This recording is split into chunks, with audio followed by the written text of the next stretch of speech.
Kada hakbang sa lupa'y para akong inaalon at nalulunod sa batikos ng mundo, sa kung ano lamang ang kaya ko.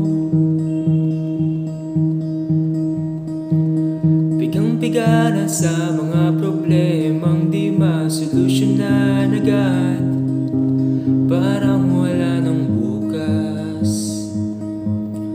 Pwede bang umiwas? Hinahanap ang sarili ngunit di nakakayanin sa ligaw na dinadaanan ko. Saan na to patungo?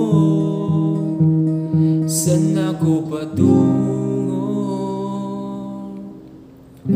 Dahan-dahan nating simulan muli ang paghakbang. Dahan-dahang tumingin sa salamin upang makita ang ating kagandahan. Dahan-dahang iangat ang muka upang masilayan ang payapang kalangitan. O pagod ka na, pero di ka nag-iisa, kaya lumaban ka at sabihin